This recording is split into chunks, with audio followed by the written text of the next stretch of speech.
दो सहयोगी हैं मेरे जो इस वक्त अयोध्या से लाइव जुड़ चुके हैं। विकास चंद्रा मेरे साथ है और रमेश भट्ट भी इस वक्त मेरे साथ है। रमेश, मैं आपसे ये जानना चाहती हूं, कितनी भव्य, दिव्य और सुंदर लग रही है अयोध्या?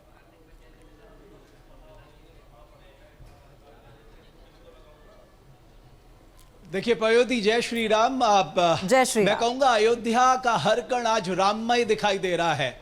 यहाँ जिस पैमाने पर श्रद्धालु आए हैं और जिस तरह का यहाँ का माहौल है, वो ये बताने के लिए काफी है कि संदेश बहुत दूर तक फैल चुका है कि आज ये जो धर्म ध्वजारोहण का कार्यक्रम यहाँ पर होने जा रहा है और प्रधानमंत्री नरेंद्र मोदी 12 बजे के आसपास ये मुहूर्त है जब सबसे ऊंचे शिखर में धर्म ध्वजा का रोहण करेंगे।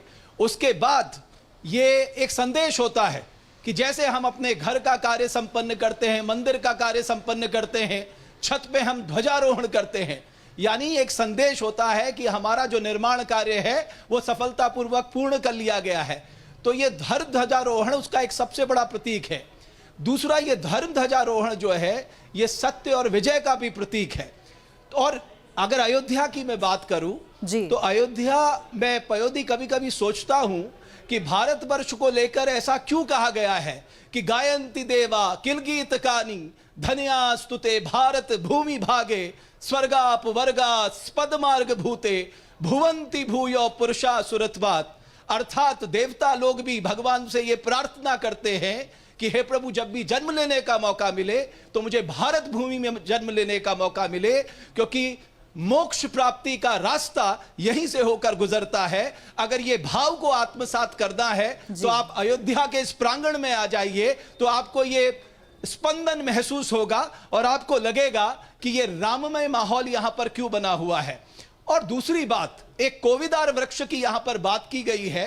ये सबसे महत्वपूर्ण है हमारे दर्शकों के लिए जानना भी कि कोविदार वृक्ष जो है वो उस दौर का सबसे पहला हाइब्रिड वृक्ष था, बिल्कुल, जिसे ऋषि कश्यप ने पारिजात वृक्ष और मंदार वृक्ष, पारिजात वृक्ष भगवान कृष्ण को अति प्रिय है और मंदार पुष्प जो है भगवान शिव को प्रिय है। अर्थात दोनों को मिलाकर यह कोविदार वृक्ष बनाया गया है और इसमें बैगनी फूल लगते हैं।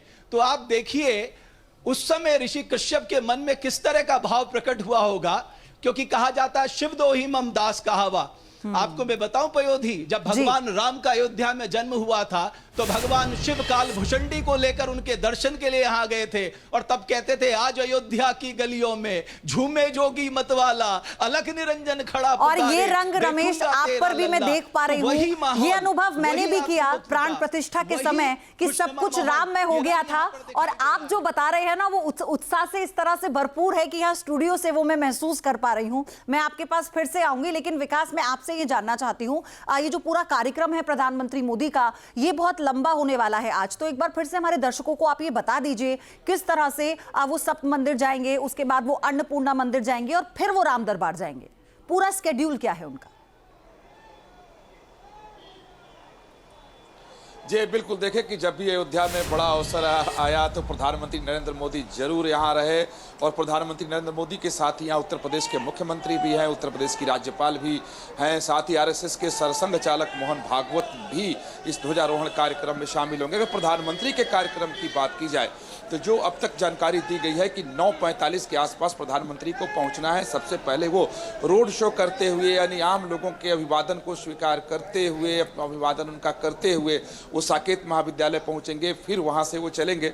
और जो जानकारी दी गई है कि 10 बजे से कार्यक्रम की शुरुआत राम जन्मभूमि परिसर में हो जाएगी। प्रधानमंत्री सप्त मंदिर जो बने हैं सबसे पहले उसमें पूजा पाठ करेंगे और उसके बाद अन्नपूर्णा माता मंदिर जाएंगे 11 बजे के आसपास, और वहाँ सीता रसोई वहीं पे बनाई गई है और वहाँ भी वो दर्शन पूजन करेंगे। उसके बाद वो सीधे राम दरबार जाएंगे, जो प्रथम तल पे बनाया गया है मंदिर के। राम दरबार में वो पूजन अर्चन करने के बाद फिर रामलला के गर्भगृह में आएंगे, वहाँ पूजन अर्चन होगा।